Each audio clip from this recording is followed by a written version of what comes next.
Hello, this is the second in a series of brief videos providing you with a little bit of insight into the world of Witchlight, my new paranormal novel. And I'm going to continue reading from chapter 1 of Witchlight. In summary, his name was Partridge Mayflower, he was a witch, and he was Holly's eldritch godfather. Every young witch had a mentor from birth, and he was hers. The obvious problem with that was that Holly was 38 years beyond her birth, and for all of those years it had never occurred to her, even once, that she might be a witch. Never? Trust me, never. Okay, I am prepared to concede that we might, therefore, have something of a problem. There was a long pause. Their relatively short conversation had already been seasoned with a number of quite notable long pauses. This time it was Holly's turn to break the silence. So, have you ever come across this sort of problem before? Not really. I've had some late starters from time to time. That's why I was chosen to godfather you. But I'll admit I've never had anyone as late as you or as ignorant. What do you mean, ignorant?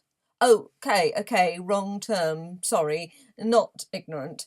How about unknowing? I guess I can live with that. Another long pause unwound itself and stretched. Holly stood up to get some more coffee, but found her mug was already full. She sat down again, heavily. So how come these other mentees of yours weren't as unknowing? I like to call them my fairy godchildren. Mentee works fine for me.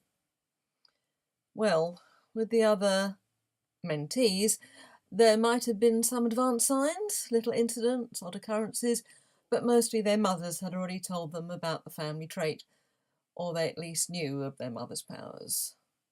Why just their mothers? Don't the fathers ever get involved? Ability is passed down the maternal line. That's how it is. But you're a man, aren't you? Yes, I am. Well spotted. A tint of sarcasm had coloured Partridge's previously effusively jolly tones. Men can be witches too, you know. They inherit their witchlight from their mothers. They just can't pass it on, is all. It's a genetic thing linked to the female chromosome. We call it the abracadabra gene, and only your mother can pass it on.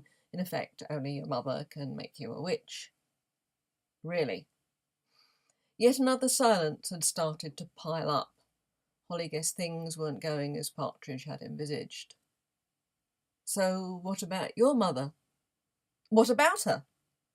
She never said anything to you or showed any magical ability herself? No. When did she die, if I might ask? She didn't.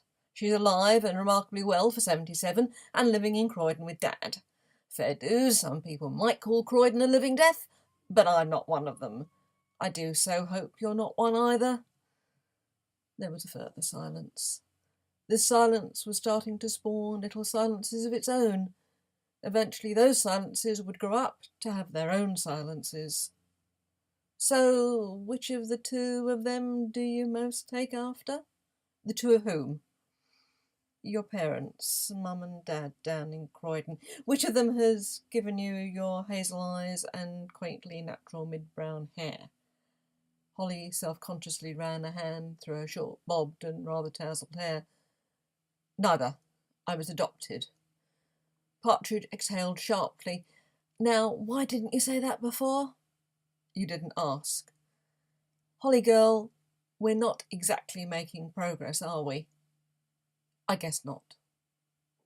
Do you know anything about your birth mother?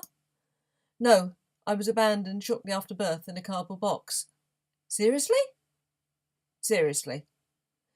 Is there anything else at all you can tell me that might help? Like what, for instance? I don't feel we're really engaging here. Holly stared at Partridge fixedly and without blinking. Her hazel eyes were not exactly radiating warmth. She reminded Partridge of an irritable owl that was being kept from its supper by an increasingly annoying creature that was itself almost small enough to be dinner. Look, I've already apologised for calling you girly. It usually goes down with the younger mentees. I said it without thinking. That's not the problem. So what is? It's this, the whole bloody thing. You, me, magic. I don't believe it. I don't believe you. All this talk of witches, you might as well tell me your Father Christmas.